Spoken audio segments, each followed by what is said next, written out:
Iran का Israel पर ballistic drone और क्रूज मिसाइलों से हमला। तल अवीव में अस्करी अहदाफ को निशाना बनाया गया। मकबूजा बैतुल मक़दस भी धमाकों से गूंज उठा। इसराइल भर में खतरे के सायरन बज उठे। लेबनान से भी इसराइल पर मुतादिद रॉकेट फायर। तल अवीव में फायरिंग से 8 इसराइली हलाक, मुतादिद जख्मी। इसराइली सिक्योरिटी काबीना एमरजेंसी बंकर में मुंतकिल। इसराइली जंगी काबीना का हंगामी इजलास तलब। इसराइल के तमाम हवाई अड्डों पर फ्लाइट ऑपरेशन मुअत्तल। ईरानी पासरान इंकलाब ने हमला इस्माइल खनिया और हसन नसरुल्लाह की शहादत का बदला करार दिया।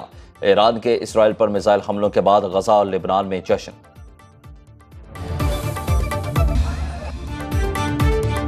इसराइली वजीर आजम को कहता हूं हमारे साथ ना लड़ना। ईरानी सदर मसूद पज़ेश्कियान की नेतन्याहू को तंबीह। कहा कि इसराइल पर हमला ईरानी मफादात और शहरियों के दिफा में किया।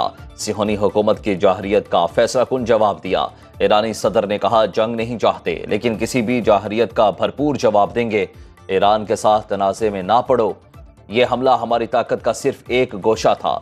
ईरानी रहबर आला अली खामनाई ने कहा कि हक पर चलने वाले कुर्बानियां देते थे, उन्हें शिकस्त नहीं हो सकती। अगला हमला इससे भी ज्यादा तकलीफ दे होगा। ईरानी रहबर आला का इसराइल को इब्रानी में तंबीह। अमरीकी सदर जो बाइडन का अमरीकी अफवाज को इसराइल का दिफा करने का हुक्म। प्रेस ब्रीफिंग में कहा कि अमरीका इसराइल की हिमायत जारी रखेगा। ईरान को हमले के नतायज भुगतना होंगे। दिफा में इसराइल की मदद के लिए तैयार हैं। सेक्रेटरी जनरल अक़वाम मुत्तहिदा एंटोनियो गुतेरेस का फौरी जंग बंदी पर जोर। तुर्क सदर का ज़मीनी जंग की सूरत में लेबनान के साथ खड़े होने का ऐलान। कहा मुश्किल हालात में लेबनानी भाइयों को तनहा नहीं छोड़ेंगे। उर्दन ने अपनी फ़ज़ाई हदूद बंद कर दी। PIA ने अपनी तमाम परवाज़ों को ईरानी फ़ज़ाई हदूद इस्तेमाल करने से रोक दिया।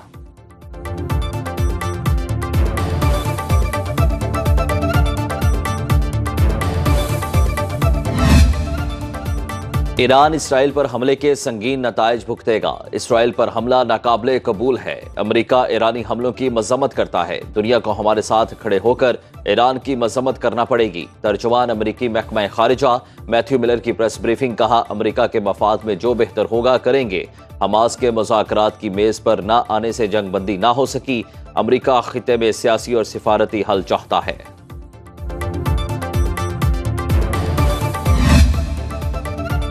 दुनिया आग की लपेट में। अमरीकी सदारती उम्मीदवार ट्रंप ने बाइडन इंतजामिया को मशरिक़ वस्ता में कशीदगी का जिम्मेदार करार दे दिया।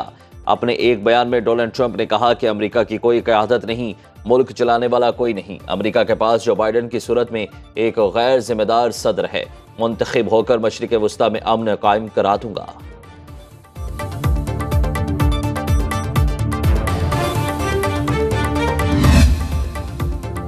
इसराइल के जंगी पागलपन ने पूरे खित्ते को लपेट में ले लिया। सिहोनी फौज के फ़लस्तीन, लेबनान, यमन के बाद शाम में भी हमले। खातून ब्रॉडकास्टर समेत 3 अफराद शहीद, 9 जख्मी। सवेडा एयरबेस को ड्रोन से निशाना बनाया। जनूबी शाम में एंटी एयरक्राफ्ट रडार स्टेशन पर बमबारी। फ़लस्तीन में 24 घंटे के दौरान मजीद 23 शहादतें रिपोर्ट। शहादा की मजमूई तादाद 41,638 हो गई।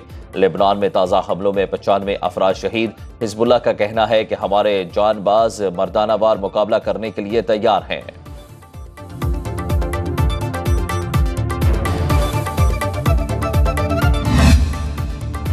सियालकोट में दरीना दुश्मनी पर गोलियां चल गईं। 7 अफराद कत्ल। फायरिंग का वाकया थाना कला कालरवाल के इलाके में पेश आया।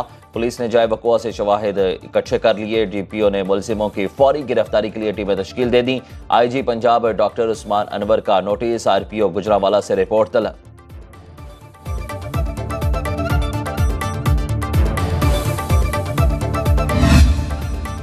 मैशत मुस्तहकम, आम आदमी की खुशहाली का सफर शुरू हो चुका। वज़ीर आज़म शहबाज शरीफ कहते हैं पेट्रोलियम मसनूआत की कीमतों में कमी से आवाम को रिलीफ मिल रहा है। शुरह सूद में कमी से कारोबारी सरगर्मियों में इजाफा होगा। पाकिस्तान के डिफॉल्ट की ख्वाहिश करने वालों का मंसूबा नाकाम हुआ। पूरे कौम ने एक गिरोह की नाअहली की वजह से मुश्किलात काटी। IMF प्रोग्राम के इजरास से मैशत में मजीद इस्तेहकाम आएगा। वज़ीर आज़म का महंगाई की शुरह कम होने पर इजहार तशक्कुर।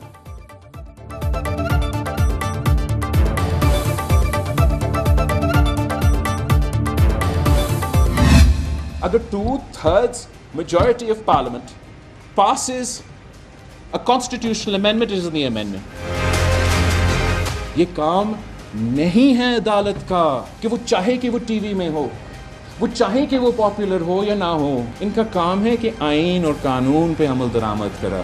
हमने 63A इसलिए रखा कि बिल्कुल हम हॉर्स ट्रेडिंग पे कत्ल लाना चाह रहे थे, मगर हम पार्लियामान के मेंबर्स को गुलाम नहीं बनाना चाह रहे थे। Chairman People's Party Bilawal Bhutto की मौजूदा अदालती निज़ाम पर कड़ी तनकीद। कोयटा में बलोचिस्तान हाईकोर्ट बार से खिताब में कहा, हमने मिसाके जमहूरियत के जरिए 1973 के आइन को बहाल किया। किसी जज में हिम्मत ना थी कि आमिर के काले कानून को गैर आइनी कहे। आप किसी वज़ीर आज़म को निकालने और हम जूं तक ना कर सकें। मेरे वालिद ने किसी सजा के बगैर कैद भुगती। उस वक्त अदालत का मुकम्मल इंसाफ कहाँ था। कुर्सी बचाने की बात आए तो आइन याद आ जाता है। कहा गया रियासत होगी माँ के जैसी, मगर फिर रियासत बाप की तरह हो गई। आईनी अदालत आप कैसे कह सकते, आप नहीं मानेंगे, जो आइन होगा आप मानेंगे। आइन का अगर आप नहीं मानते तो please don't call yourself lawyers, don't call yourself politicians. अगर आइन कहेगा कि कॉन्स्टिट्यूशनल कोर्ट होगा, आपने प्रैक्टिस नहीं करना, ना करे, आप एतराज ना करें, बट आप आइन को कैसे नहीं मानते। 30 साल की जिद्दोजहद के बाद, ये सिस्टम को अंदर और बाहर के जाने के बाद, ये सोच समझ के फैसला लिया कि आईनी अदालत बनेगा। आईनी अदालत में जस्टिस फायज ईसा बैठे या जस्टिस मंसूर, हमें कोई मसला नहीं। आईनी तरमीम की जिद्दोजहद मौजूदा चीफ जस्टिस के लिए नहीं कर रहा।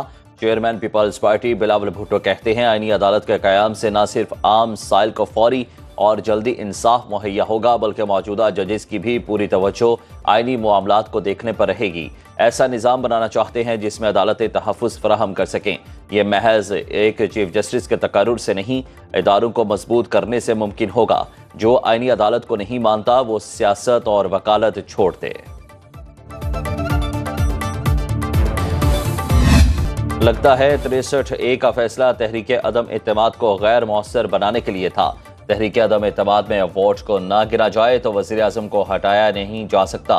इस तरह तो आर्टिकल 95 गैर फ़ाल हो गया। सुप्रीम कोर्ट में आर्टिकल 63 नजरसानी केस की समाअत के दौरान चीफ जस्टिस काजी फायज ईसा के रिमार्क्स, कहा राय शुमारी कराई ही इसलिए जाती है कि वोट गिना जाए। जो लोग पार्टियां बदलते हैं उन्हें ज़मीर वाला समझें या नहीं, किसी के ज़मीर का मामला तय करना मुश्किल है। बानी पीटीआई के वकील अली जफर ने बेंच की तश्कील पर एतराज़ उठा दिया।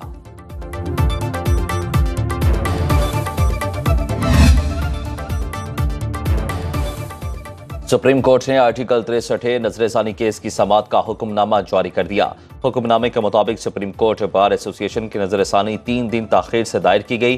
बैरिस्टर अली जफर ने एतराज़ उठाया। तफसीली फैसला न होने पर नजरसानी ताखीर से दायर हुई। रजिस्ट्रार ऑफिस मालूम करे कि तफसीली फैसला कब जारी हुआ। सदर ने बजाते खुद या वज़ीर आज़म की एडवाइस पर रेफरेंस भिजवाया। दौरान समाअत कुछ सवालात सामने आए। सवालात पर फरीकैन को मुआवनत की हिदायत की जाती है। फरीकैन बरतानिया, अमरीका समेत दीगर ममालिक में इनहराफ की हैसियत से आगाह करें। सुप्रीम कोर्ट का 5 रुकनी बेंच आज फिर समाअत करेगा।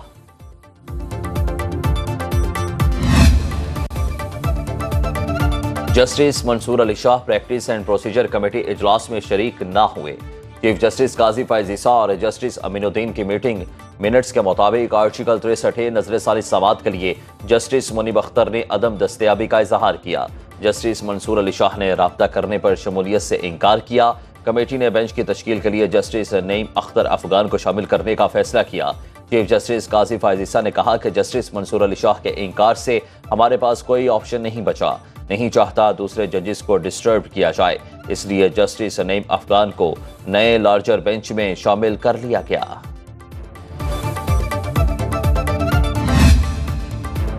हुकूमती इत्तेहाद आईनी तरामीम की इत्तेफाक राय से मंजूरी के लिए सरगर्म।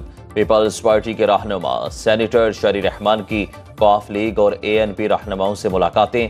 चौधरी सालिक हुसैन और सेनेटर हिदायतुल्लाह से वफाकी आईनी अदालत का क़याम के लिए मुशावरत। शरी रहमान कहती हैं कि हम आईनी तरामीम इत्तेफाक राय से चाहते हैं। पीपल्स पार्टी सियासी जमातों, वकला तंजीमों और सिविल सोसाइटी से मुशावरत कर रही है। अक्सरियत को मंजूर होगा तो बात आगे बढ़ेगी। वफाकी वज़ीर दाखिला मोहसिन नकवी की मौलाना फजलुर रहमान से मुलाकात। हमारा एक मौक़िफ़, असूली मौक़िफ़ एक जैसा है, और वो मौक़िफ़ ये है कि कोई भी कॉन्स्टिट्यूशनल अमेंडमेंट रात के अंधेरे में नहीं होने चाहिए। PTI और जमात इस्लामी में वफूद की सतह पर बातचीत। खैबर पख्तूनख्वा हाउस इस्लामाबाद में मुलाकात के बाद बैरिस्टर गौहर ने कहा कि हुकूमत का आईनी तरमीम लाने का तरीका गैर मुनासिब। आईनी तरमीम पर हमारा और जमात इस्लामी का मौक़िफ़ एक है। कोई भी ऐसी तरमीम नहीं होनी चाहिए जो ज़ाती मफादात और रात के अंधेरे में हो। अमीर जमात इस्लामी हाफिज नेमो रहमान बोले कि तहरीक इंसाफ मुल्क की बड़ी सियासी जमात। इलेक्शन में तहरीक इंसाफ के साथ जो हुआ वो अलग दास्तान है। PTI को 7 अक्टूबर को गजा मार्च में शिरकत की दावत दे दी।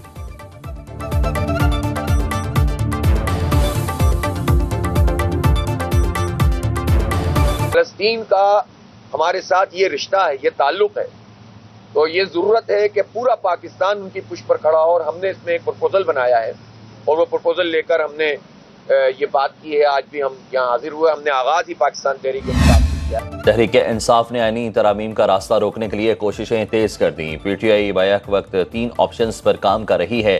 शहर शहर एहतजाज के साथ पार्लिमान के अंदर भी सख्त मुज़ाहमत का फैसला। आज मियांवाली, फैसलाबाद और बहावलपुर में एहतजाज किया जाएगा। 5 अक्टूबर को मीनार पाकिस्तान में जलसा और इस्लामाबाद डी चौक में एहतजाज होगा। मियांवाली, फैसलाबाद और बहावलपुर में हर किस्म के सियासी इज्तिमाआत और एहतजाज पर पाबंदी आयद।